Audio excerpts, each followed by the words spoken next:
Estoy seguro de que ya has escuchado la antigua broma del pastor que dijo, este trabajo sería grandioso si no fuera por la gente. De esta misma forma es en muchas áreas de la vida. La vida sería grandiosa si no fuera por las personas con las que tenemos que tratar.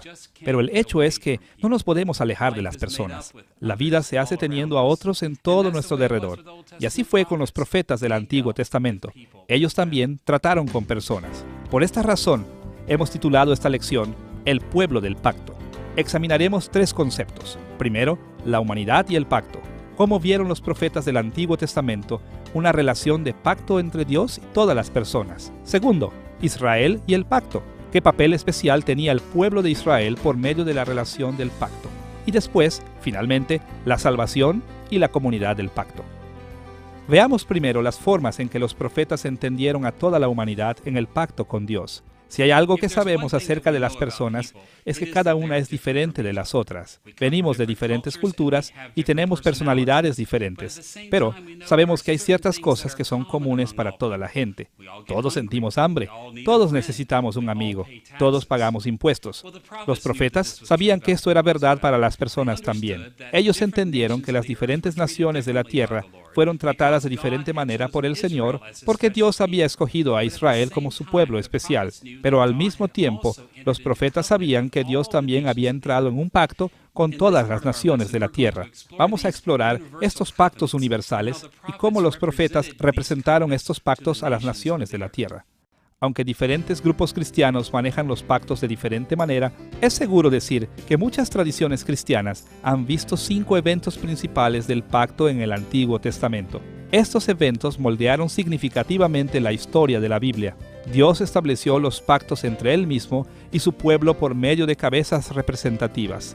Estos representantes fueron Adán, Noé, Abraham, Moisés y David. Los pactos con Adán y Noé están separados de los otros porque fueron pactos universales. Estos fueron pactos establecidos entre Dios y toda la humanidad. No fueron para un pueblo en particular, sino para toda la gente. Estos establecieron arreglos permanentes entre Dios y cada ser humano. Estos pactos universales les proporcionaron a los profetas orientación teológica importante en tanto servían como los emisarios del pacto de Dios. Mientras exploramos estos pactos universales, veremos dos asuntos diferentes. Primero, cuáles fueron las preocupaciones centrales de esos pactos universales, y segundo, cómo dependían los ministerios de los profetas de estos pactos. Veamos primero las preocupaciones centrales de los pactos con Adán y Noé. El primer pacto en la Biblia es el pacto que Dios ha establecido con Adán. Ahora, este pacto es conocido tradicionalmente como el pacto de obras. En nuestros días, un buen número de teólogos piensan que no deberíamos llamar a este un pacto. El término pacto no es usado en Génesis 1 al 3, y también hubieron muchas obras más involucradas en este pacto hecho con Adán. Quizá es mejor simplemente hablar de esto como un arreglo que Dios hizo entre Él mismo y Adán. Pero en los días de Adán, Dios estableció ciertos pilares que permanecen a lo largo de toda la historia de la Biblia. Por lo menos 3 pilares se establecieron en los días de Adán que duraron a lo largo de toda la historia de la Biblia. Estos pilares eran responsabilidad humana, corrupción humana y redención humana. Primero, Dios ordenó la responsabilidad humana en los días de Adán. Dios creó la raza humana como su imagen en este mundo. Y cuando Dios habló primero de los seres humanos en Génesis capítulo 1, versículo 26, Él dijo estas palabras: «Hagamos al hombre a nuestra imagen y señoree». Todos los seres humanos son imagen de Dios y por lo tanto son responsables de representar su reino en este mundo. Los seres humanos tienen que vivir de manera que honren a Dios en cada parte de la tierra. En base a las Escrituras, los profetas entendieron que todas las personas de cada nación recibieron esta sagrada responsabilidad en los días de Adán.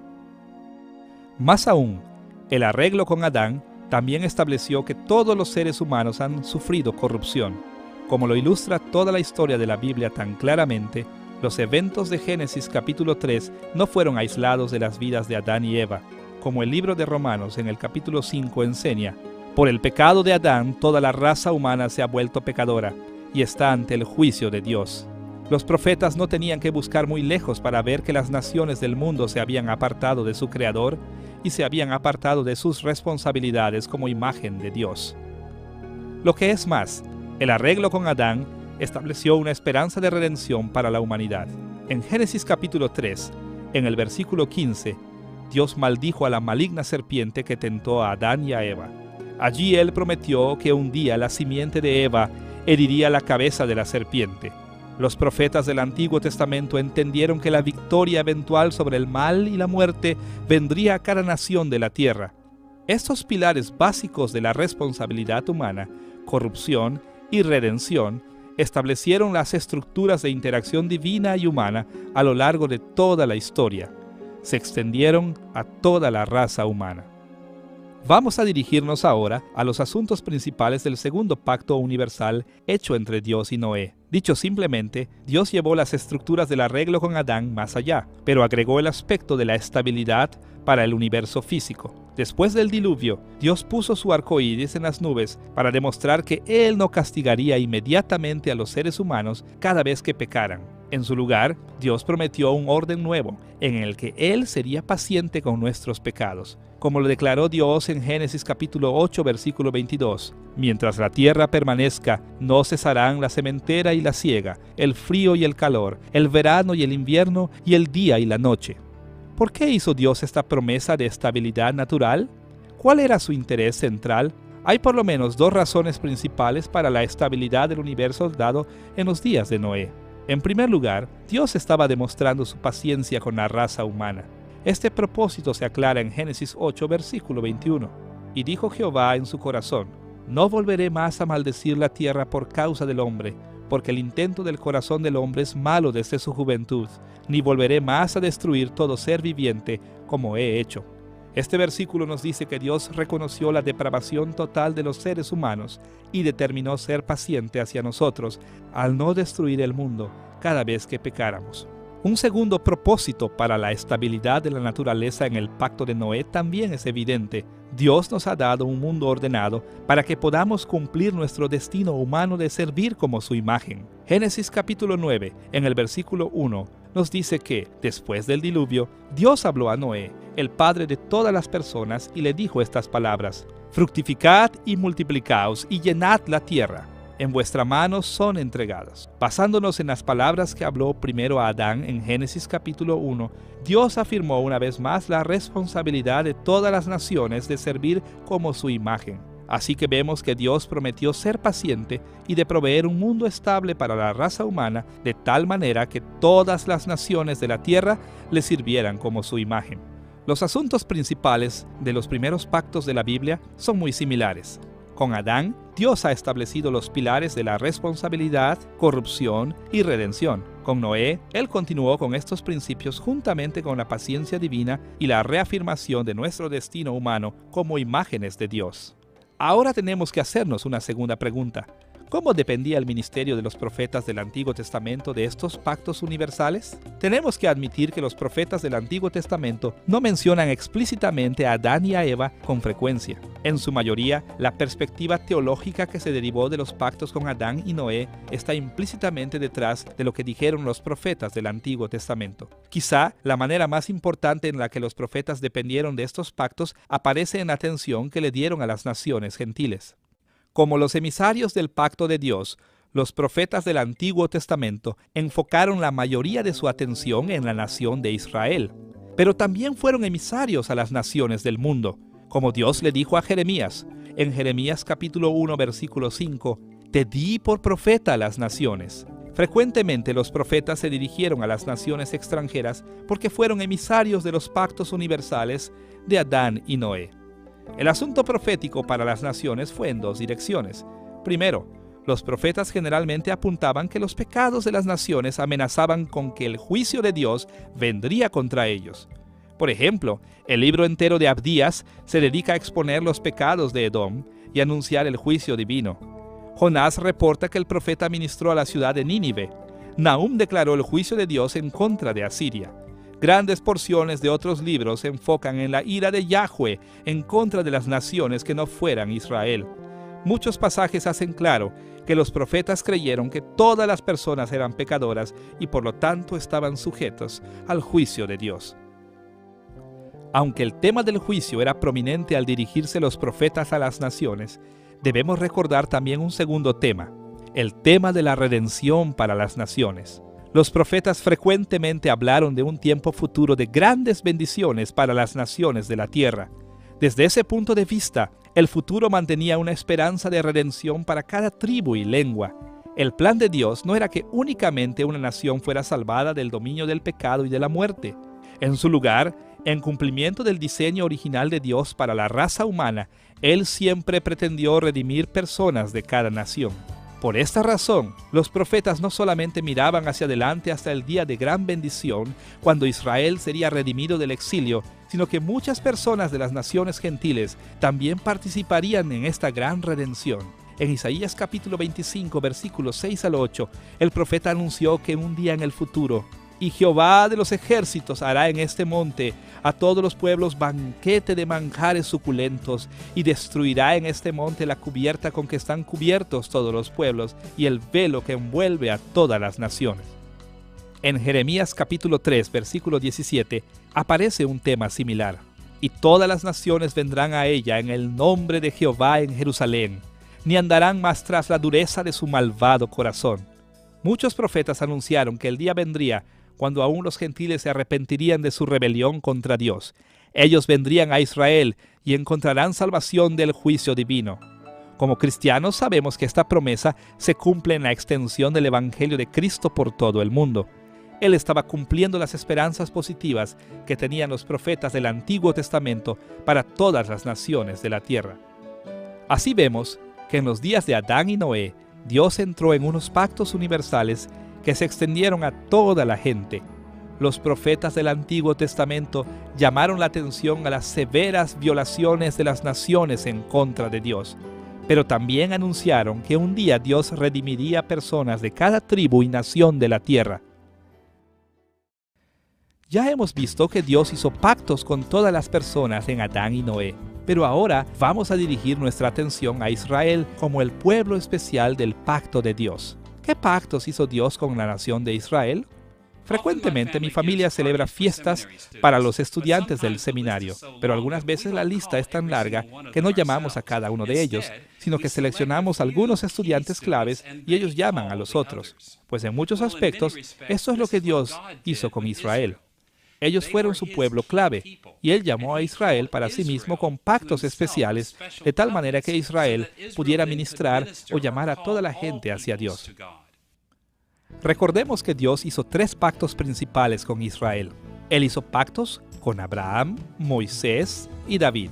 Cada uno de estos pactos prepararon a Israel en maneras especiales, no solamente para su propia salvación, sino para la salvación de todas las familias de la tierra. Veamos primero el pacto con Abraham.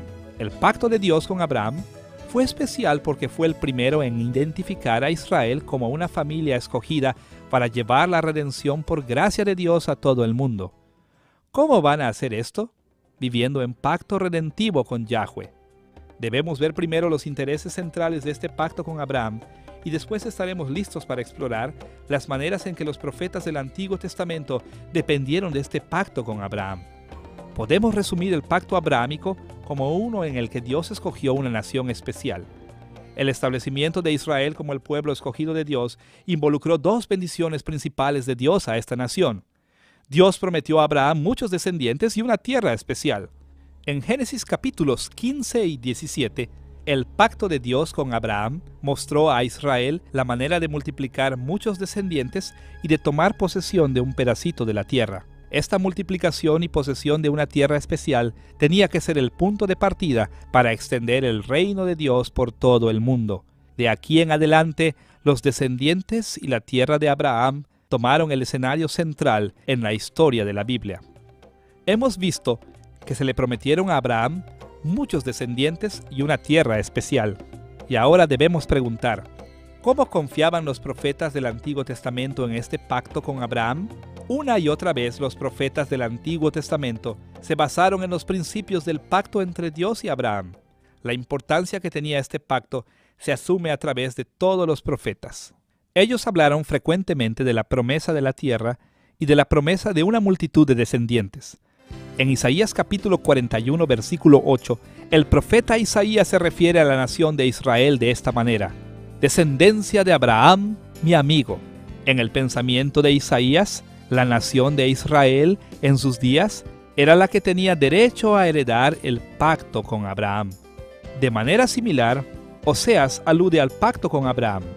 En el capítulo 1, versículo 10, dice que, con todo, será el número de los hijos de Israel como la arena del mar, que no se puede medir ni contar.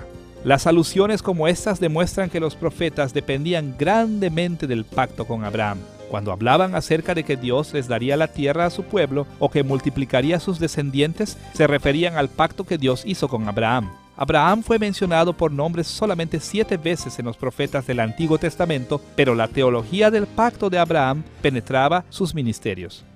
El pacto de Abraham fue el primero con la nación de Israel, pero le siguió un segundo pacto, el pacto con Moisés. En nuestros días, el pacto de Moisés no siempre es visto positivamente, pero nada puede estar más alejado de la verdad. El pacto de Moisés juega un papel vital en la redención positiva de la raza humana. Una vez más, debemos echar un vistazo a los intereses centrales del pacto de Moisés y entonces considerar cómo dependieron los profetas del Antiguo Testamento de este pacto. El arreglo con Moisés se enfoca en la ley de Dios. La ley de Dios proporcionó regulaciones que gobernaban la vida de pacto en Israel. Este pacto aparece más explícitamente en Éxodo capítulos 19 al 24, donde el pacto fue iniciado con el libro del pacto y los 10 mandamientos. También aparece en las regulaciones de adoración del libro de Levítico. El libro de Deuteronomio registra la renovación del pacto de Israel cerca de la muerte de Moisés. Dicho simplemente, el pacto de Moisés se enfocó en las regulaciones de la vida del pacto, las leyes que dirigirían a la bendición y maldición de parte del gran soberano divino. ¿Cómo dependían los profetas del pacto con Moisés? Los profetas del Antiguo Testamento estaban profundamente endeudados con Moisés y su ley, ya que ésta proporcionó las normas principales por las que los profetas criticaron a la nación de Israel. Los profetas fiscalizaron según el pacto al recordarle a Israel de su responsabilidad de ser fiel a la ley de Moisés. Como veremos en la siguiente lección, aún las bendiciones y maldiciones específicas que anunciaron los profetas al pueblo de Dios, aún estas vinieron principalmente del pacto con Moisés. Cuando Isaías quería indicar que la gente había sido infiel al Señor, apelaba a la ley de Moisés como el estándar de autoridad. Como dijo en Isaías capítulo 5, versículo 24, «Ellos han rechazado la ley del Señor Todopoderoso». Este tipo de referencia a Moisés y a su ley aparece innumerables veces en los profetas, porque los profetas del Antiguo Testamento fueron emisarios de Dios para exigir cuentas a Israel por las maneras en las que habían violado el pacto con Moisés. El pacto final del Antiguo Testamento dado a Israel como nación fue el pacto con David. El pacto de Abraham se enfocó en los descendientes y en la tierra. Moisés le dio atención a las leyes para vivir en la tierra. Después de Moisés, Dios hizo un pacto especial con David, el rey de Israel. Una vez más, debemos ver los intereses principales de este pacto y después ver cómo los profetas dependieron de él. El pacto con David se enfocó en edificar al pueblo de Dios como un enorme imperio. El pacto con David aparece en el segundo libro de Samuel, capítulo 7, en el Salmo 89 y en el Salmo 132. Estos pasajes aclaran que un aspecto vital del pacto fue el establecimiento de la familia de David como la dinastía permanente sobre el pueblo de Dios. La familia de David ciertamente tuvo problemas y fracasos, pero Dios escogió a esta familia para ser la dinastía sobre su pueblo por siempre. Los descendientes de David establecerían un día un reino de salvación para todo el mundo. Sin necesidad de decirlo, este pacto ofrecía al pueblo de Dios un brillante futuro de victoria y dominio sobre la tierra. Y aún como cristianos de hoy, seguimos a Jesús como nuestro Rey, porque Él fue el gran hijo de David, cuyo reino nunca terminará. Ahora debemos hacernos otra pregunta. ¿Cómo dependían de este pacto con David? Los profetas del Antiguo Testamento frecuentemente se refirieron al pacto con David al ministrar a Israel. En lo que concernía a los profetas, Dios prometió que eventualmente el reino de David sería un reino magnífico a nivel mundial. Ellos creían esto con todas sus fuerzas y predijeron que pasaría algún día en el futuro. En Amós capítulo 9 versículo 11, El profeta describe los días de la restauración después del exilio de esta manera: en aquel día yo levantaré el tabernáculo caído de David, y cerraré sus portillos, y levantaré sus ruinas, y lo edificaré como en el tiempo pasado. Los profetas muchas veces hablan de esta manera acerca del pacto davídico. Este pacto fue tan importante para ellos que mencionan a David por nombre 34 veces. Seríamos negligentes si no mencionamos que los profetas del Antiguo Testamento también estaban conscientes de un pacto que todavía estaba en su futuro. Me refiero aquí al nuevo pacto con Dios hecho a través de Cristo. ¿Cuáles fueron los intereses principales de este nuevo pacto? El nuevo pacto puede caracterizarse por una palabra: cumplimiento. Todas las promesas dadas al pueblo de Dios en los pactos anteriores con Abraham, Moisés y David iban a realizarse en el período del nuevo pacto. El pueblo de Dios sería numeroso y heredaría la tierra entera. La ley de Moisés será escrita en el corazón y obedecida desde el corazón. El hijo de David reinará en el trono por siempre. ¿Cómo fueron influenciados los profetas por este nuevo pacto? Los profetas del Antiguo Testamento anhelaban el día de este gran pacto. Por ejemplo, Jeremías habló del nuevo pacto en Jeremías capítulo 31, versículo 31. He aquí que vienen días, dice Jehová, en los cuales haré nuevo pacto con la casa de Israel y con la casa de Judá. Jeremías predijo que en los días después del exilio de Israel, Dios renovaría su pacto de maneras dramáticas. El profeta Ezequiel habló de este pacto futuro también.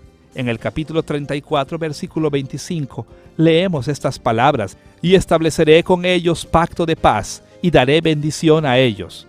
Los profetas ministraron como los emisarios de Dios en anticipación del gran final del pacto por venir. Como aprendemos de los profetas, los veremos anticipando este pacto del Nuevo Testamento una y otra vez. Los pactos que Dios estableció con Israel guiaron a los profetas en todo lo que hicieron. Ellos entendieron que Dios tuvo un papel especial para la nación de Israel, y que los pactos con Abraham, Moisés y David, y aún el nuevo pacto, guiaron a Israel en ese papel especial. Así que, cuando los profetas ministran al pueblo de Dios, ellos ministran dentro de los límites de estos pactos especiales que Dios hizo con su pueblo. Hasta aquí, en esta lección acerca del pueblo del pacto, hemos visto que los profetas servían como emisarios de los pactos de Dios con la humanidad en general y con Israel. Toda la gente de la tierra estaba sujeta a los pactos universales con Adán y Noé, pero los israelitas y los gentiles que se convirtieron a su fe estaban en pactos muy especiales con Dios. Ellos eran separados del resto de la humanidad. Hasta este punto, necesitamos ver otro aspecto del pueblo del pacto. ¿Cómo entendieron los profetas la salvación en la comunidad del pacto? Frecuentemente a los cristianos modernos se les hace difícil entender la salvación en el pacto porque hacemos distinciones que los profetas no seguían. Bajo la influencia del reavivamiento, muchas veces dividimos la raza humana en dos grupos ordenados: aquellos que son salvos y aquellos que no son salvos, o los regenerados y los no regenerados.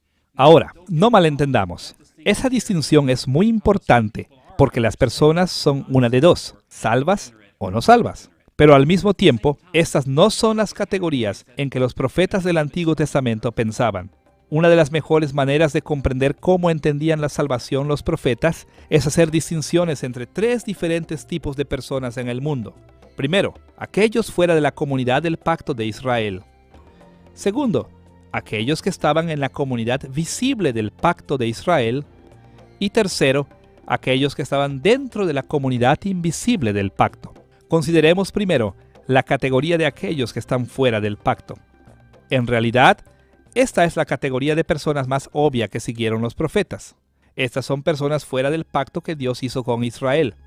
Cuando Dios escogió a la nación de Israel y le dio sus pactos especiales en Moisés, Abraham y David, esta elección de Israel significó que las otras naciones de la tierra no estaban dentro del pueblo elegido. Con raras excepciones de personas como Ruth y Rahab, los gentiles fueron separados del pueblo de Dios y por lo tanto estuvieron fuera de esos pactos especiales con la nación. Como hemos visto, los profetas creyeron que los gentiles estaban atados a los pactos universales de Adán y Noé. Las estructuras básicas de juicio y redención en estos pactos se aplicaban a todas las naciones, pero al mismo tiempo, durante los días del Antiguo Testamento, aquellos que estaban fuera de la comunidad del pacto o fuera de la relación de pacto especial de Israel con Dios, estas personas fueron cortadas de la posibilidad de la salvación. Su pecado les había dejado sin esperanza en el mundo. Pablo habló de esta manera en el libro de Efesios. En Efesios capítulo 2, versículo 11 y versículo 12, él dice estas palabras: Por tanto, acordaos de que en otro tiempo vosotros, los gentiles en cuanto a la carne, en aquel tiempo estabais sin Cristo, alejados de la ciudadanía de Israel y ajenos a los pactos de la promesa, sin esperanza y sin Dios en el mundo. Esta era la condición de las naciones gentiles durante los días del Antiguo Testamento. Ellos estaban fuera del pacto y, con raras excepciones, muy distantes de la posibilidad de la salvación que venía por medio de los pactos con Israel. La mayoría de los cristianos tienen un poco de dificultad para entender la categoría de los gentiles como fuera del pacto. Pero yo he encontrado que las dificultades comienzan a surgir cuando nos movemos hacia la segunda categoría de las personas en la perspectiva profética. Las personas dentro de la comunidad visible del pacto de Israel. Cuando hablamos de la comunidad visible del pacto, tenemos en mente a todos aquellos en los días del Antiguo Testamento que fueron parte de la nación de Israel. Esta categoría incluía tanto a los verdaderos creyentes como a aquellos que no eran verdaderos creyentes. Aunque los protestantes antiguos usaron diferentes términos que los profetas usaron, los teólogos protestantes han descrito a la iglesia de maneras que hacen paralelo a la manera de pensar del profeta acerca de la comunidad del pacto de Israel. Me refiero aquí a la designación tradicional de la iglesia visible. Desafortunadamente, esta terminología no se usa mucho hoy día, así que necesitamos ver lo que querían decir con este término de la iglesia visible los protestantes antiguos. La Confesión de Fe de Westminster describe la iglesia visible de esta manera en el capítulo 25 en el párrafo 1. La iglesia visible consiste de todos aquellos por todo el mundo que profesan la verdadera religión y de sus hijos, y es el reino del Señor Jesucristo, la casa y la familia de Dios, fuera de la cual no hay posibilidad ordinaria de salvación.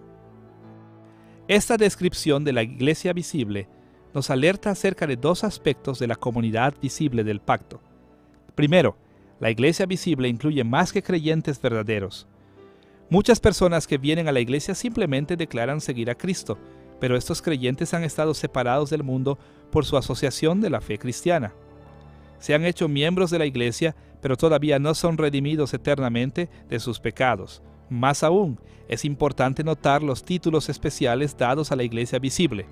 Suena extraño para nuestros oídos, pero, de acuerdo a la teología protestante tradicional, la iglesia mezclada con creyentes y no creyentes se le puede llamar correctamente la iglesia, el reino, la casa de Dios y la familia de Dios.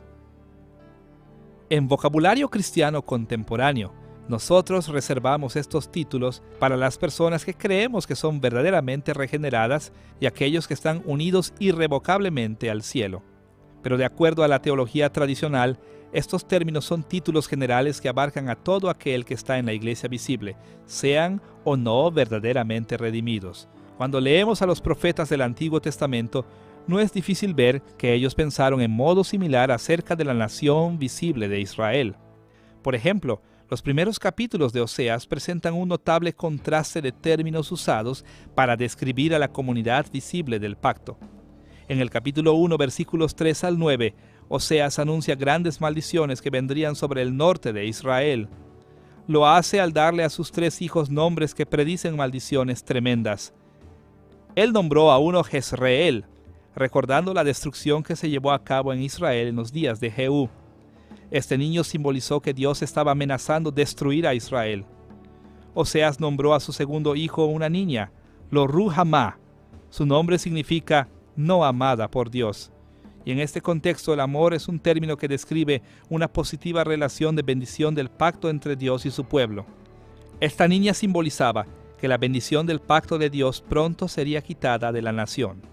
El tercer hijo de Oseas fue llamado Lo-Amí, o no es mi pueblo. Esto simbolizaba la amenaza de que Dios desconocería a su pueblo al retirar las bendiciones de su pacto a la nación de Israel. Sin embargo, Oseas también le dio esperanza a aquellos que estaban por caer bajo el juicio de Dios, el exilio. El profeta aseguró a la nación de Israel que la restauración de la tierra se llevaría a cabo algún día. Para comunicar esta esperanza, Oseas recordó los nombres terribles que le dio a sus hijos una vez más. En el capítulo 1, versículo 10, él dice que Jezreel tomará su lugar una vez más, pero esta vez no quiere decir que Dios peleará en contra de su pueblo, sino que Dios peleará en contra de los enemigos de Israel. Más aún, cuando Dios regrese a los israelitas a sus tierras después del exilio, Él los llamará ahora Ruhamá, amado de Dios, de acuerdo al capítulo 2, versículo 1. En aquel día, aquellos a los que se les llama no es mi pueblo, se convierten en a mí, mi pueblo. Es importante ver que Oseas habla de la comunidad visible del pacto en términos contrastantes. El resto de las escrituras aclara que Oseas no está hablando de las personas como si tuviera la salvación, después la perdieran y la obtuvieran de nuevo. Más bien, este es un lenguaje de pacto. Con estos títulos especiales, Oseas está anunciando que Dios retirará sus bendiciones del pacto, pero después algún día renovará su pacto e Israel recibirá las bendiciones de Dios otra vez. Hay muchos términos que normalmente reservamos en nuestro vocabulario para los verdaderos creyentes que los profetas aplican a la comunidad del pacto visible de Israel. Cuando usamos el término elegido o escogido, generalmente nos referimos a los elegidos para salvación. Pero los profetas con frecuencia no querían decir esto. Más bien usaban el término elegido o escogido para describir a las personas que estaban en la comunidad visible del pacto, ya sea que fueran verdaderos creyentes o no. Por esta razón, en Isaías capítulo 14, en el versículo 1, leemos estas palabras: porque Jehová tendrá piedad de Jacob, y todavía escogerá a Israel. Note que Isaías dice que Israel será escogido una vez más. Tan fuerte como suena a nuestros oídos en el vocabulario de los profetas, las personas pueden ser escogidas por Dios, rechazadas y escogidas de nuevo. Esto es porque la elección de Dios en el vocabulario profético no es elección para salvación, sino elección para la bendición del pacto. Los elegidos son aquellos que están en la comunidad visible del pacto, y esa comunidad incluye tanto a creyentes como a no creyentes. Aún en el Nuevo Testamento, algunas veces el término elegido se usa de esta manera. Cuando Jesús dice en Juan capítulo 6, en el versículo 70, ¿no os he escogido yo a vosotros los 12 y uno de vosotros es diablo? Jesús habla del llamado de Judas y los otros apóstoles a una relación especial de bendición del pacto. Él no está hablando de salvación eterna. Ahora llegamos a la tercera categoría de personas con quienes trataron los profetas: la comunidad invisible del pacto. Una vez más, la teología tradicional protestante nos ayuda en esta área. Dentro de la iglesia visible hay un grupo selecto conocido como la iglesia invisible. En el lenguaje de la Confesión de Fe de Westminster, en el capítulo 25, en el párrafo 1, la iglesia invisible consiste de todo el número de los elegidos que han sido, son o serán conformados en uno, bajo Cristo, la cabeza, y de eso es la esposa, el cuerpo, la totalidad de Él que los llena todo en todo. En esta declaración de la confesión se describe a la iglesia invisible desde la perspectiva de Dios. Se define desde una perspectiva eterna como el número completo de seres humanos que vienen a la fe salvadora y que pasarán la eternidad en la bendición de Dios. Desde esta descripción de la iglesia invisible podemos ver por lo menos dos ideas básicas. Primero, la iglesia invisible está formada únicamente de creyentes verdaderos. Estos verdaderos creyentes están dentro de la iglesia visible, pero han ejercido la fe salvadora y como resultado entran en la comunidad más pequeña de la iglesia invisible. Segundo, podemos ver que la iglesia invisible tiene un destino seguro de salvación. Debido a que estas personas han dado sus corazones al servicio de Cristo, su salvación estará segura hasta el fin. El apóstol Pablo apuntó a este tipo de distinción entre la comunidad visible e invisible del pacto aún dentro de la nación de Israel. En el capítulo 9 de Romanos, versículos 6 y 7, él dice estas palabras: porque no todos los que descienden de Israel son israelitas, ni por ser descendientes de Abraham son todos hijos. La idea de Pablo es esta: ser un hijo físico de Abraham le puede introducir a la nación de Israel, pero no es suficiente para traer la salvación. Un verdadero hijo de Abraham debe tener fe salvadora como Abraham. Por esta razón, podemos hablar de un Israel dentro de Israel, un pueblo invisible, redimido por Dios dentro de la comunidad visible del pueblo de Dios. Esta idea de la iglesia invisible es análoga al pensamiento de los profetas del Antiguo Testamento. Ellos veían a la nación de Israel y creían que había una comunidad invisible del pacto. Algunas personas dentro de la nación de Israel siempre eran fieles. Ellos eran el remanente fiel porque habían ejercido la fe salvadora. Sus destinos eternos estaban seguros, aun cuando la nación como un todo pasaba por tiempos de juicio terrible. Esta distinción de un pueblo redimido dentro de la comunidad visible del pacto se hace clara en un buen número de pasajes en los profetas. Una y otra vez, los profetas distinguían entre los israelitas que estaban solo externamente en la comunidad visible del pacto de aquellos que se arrepentían genuinamente y estaban entre los verdaderos creyentes invisibles, cuyos destinos estaban eternamente fijos. En Jeremías capítulo 4, en el versículo 4, leemos estas palabras que se dirigían a la nación visible de Judá. Circuncidaos a Jehová y quitad el prepucio de vuestro corazón, varones de Judá y moradores de Jerusalén, no sea que mi ira salga como fuego. Cuando Jeremías ministró a la nación de Judá, todos los hombres de Israel habían sido circuncidados físicamente. Ellos y sus familias estaban en la comunidad visible del pacto. Sin embargo, Jeremías sabía que el corazón de la mayoría de la gente de Judá no estaba bien con Dios. Así que los exhortó a salvarse de la ira de Dios al circuncidar sus corazones por medio de la fe salvadora. El profeta Ezequiel también ilustra esta distinción muy claramente. En Ezequiel capítulo 18, versículo 31 dice esto: Echad de vosotros todas vuestras transgresiones con las que habéis pecado, y haceos un corazón nuevo y un espíritu nuevo. ¿Por qué moriréis, casa de Israel? Ezequiel habló a personas que eran hijos de Israel, pero esto no necesariamente quería decir que eran personas redimidas. Por esta razón, el profeta llama a un profundo y sincero arrepentimiento del corazón. Cada vez que leamos a los profetas del Antiguo Testamento, debemos recordar siempre el modo en que ellos entendían la salvación en relación con el pacto.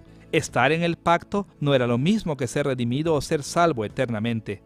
Cuando los profetas del Antiguo Testamento categorizaron a las personas, ellos pensaron primero en los gentiles que estaban fuera de la nación visible de Israel. Estas personas estaban perdidas a menos que vinieran a Israel y encontraran la salvación en su Dios. Los profetas sabían que la nación visible de Israel era muy especial ante los ojos de Dios. Consistía en todos los hijos físicos de Israel y en cualquier gentil que se había asociado estrechamente con la religión de Israel. Esta comunidad visible del pacto tenía tanto creyentes verdaderos como no creyentes, pero aún así era una comunidad escogida para disfrutar las bendiciones y las responsabilidades de los pactos con Abraham, Moisés y David. Esta era la arena donde el pueblo encontraría la salvación. Más aún, una tercera categoría también dominó el pensamiento de los profetas. Los profetas sabían que, dentro de la nación de Israel, había una comunidad invisible. Esta era el remanente justo del pueblo de Dios, los fieles que creyeron verdaderamente. Y aunque pasarían tiempos difíciles y el remanente con frecuencia estaba lejos de ser perfecto, aún así ellos habían confiado en Yahweh como Abraham y habían sido justificados por su fe únicamente.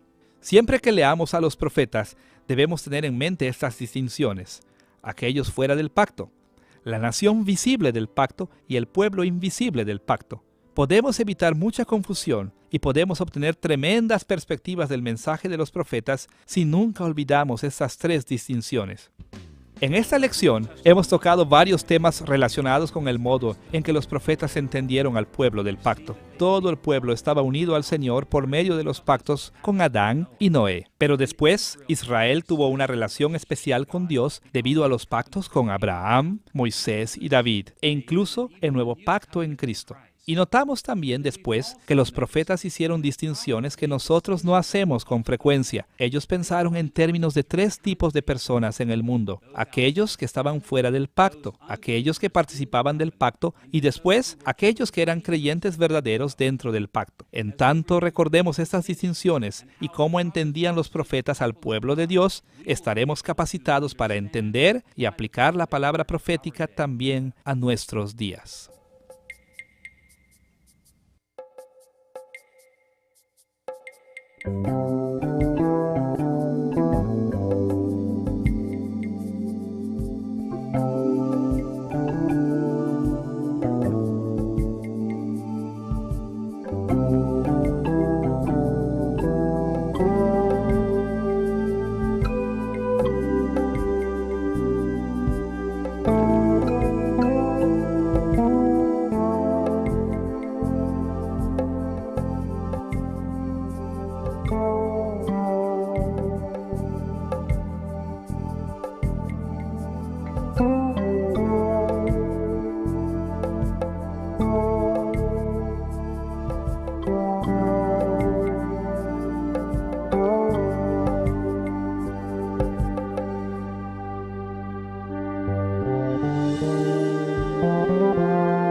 La humanidad y el pacto. ¿Cómo vieron los profetas del Antiguo Testamento una relación de pacto entre Dios y todas las personas? Segundo, Israel y el pacto. ¿Qué papel especial tenía el pueblo de Israel por medio de la relación del pacto? Y después, finalmente, la salvación y la comunidad del pacto. Veamos primero las formas en que los profetas entendieron a toda la humanidad en el pacto con Dios. Si hay algo que sabemos acerca de las personas, es que cada una es diferente de las otras. Venimos de diferentes culturas y tenemos personalidades diferentes, pero sabemos que hay ciertas cosas que son comunes para toda la gente. Todos sentimos hambre, todos necesitamos un amigo, todos pagamos impuestos. Los profetas sabían que esto era verdad para las personas también. Ellos entendieron que las diferentes naciones de la tierra fueron tratadas de diferente manera por el Señor, porque Dios había escogido a Israel como su pueblo especial. Pero al mismo tiempo, los profetas sabían que Dios también había entrado en un pacto con todas las naciones de la tierra. Vamos a explorar estos pactos universales y cómo los profetas representaron estos pactos a las naciones de la tierra. Aunque diferentes grupos cristianos manejan los pactos de diferente manera, es seguro decir que muchas tradiciones cristianas han visto 5 eventos principales del pacto en el Antiguo Testamento. Estos eventos moldearon significativamente la historia de la Biblia. Dios estableció los pactos entre Él mismo y su pueblo por medio de cabezas representativas. Estos representantes fueron Adán, Noé, Abraham, Moisés y David. Los pactos con Adán y Noé están separados de los otros porque fueron pactos universales. Estos fueron pactos establecidos entre Dios y toda la humanidad. No fueron para un pueblo en particular, sino para toda la gente. Estos establecieron arreglos permanentes entre Dios y cada ser humano. Estos pactos universales les proporcionaron a los profetas orientación teológica de toda la historia de la Biblia. Por lo menos 3 pilares se establecieron en los días de Adán que duraron a lo largo de toda la historia de la Biblia. Estos pilares eran responsabilidad humana, corrupción humana y redención humana. Primero, Dios ordenó la responsabilidad humana en los días de Adán. Dios creó la raza humana como su imagen en este mundo. Y cuando Dios habló primero de los seres humanos en Génesis capítulo 1, versículo 26, Él dijo estas palabras: «Hagamos al hombre a nuestra imagen y señoree». Todos los seres humanos son imagen de Dios y por lo tanto son responsables de representar su reino en este mundo. Los seres humanos tienen que vivir de manera que honren a Dios en cada parte de la tierra. En base a las Escrituras, los profetas entendieron que todas las personas de cada nación recibieron esta sagrada responsabilidad en los días de Adán. Más aún, el arreglo con Adán también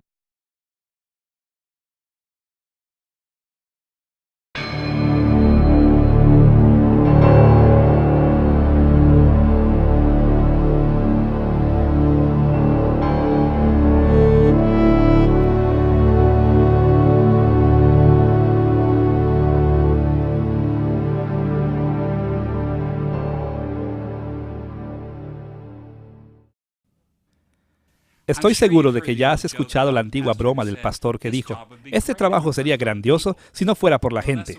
De esta misma forma es en muchas áreas de la vida. La vida sería grandiosa si no fuera por las personas con las que tenemos que tratar.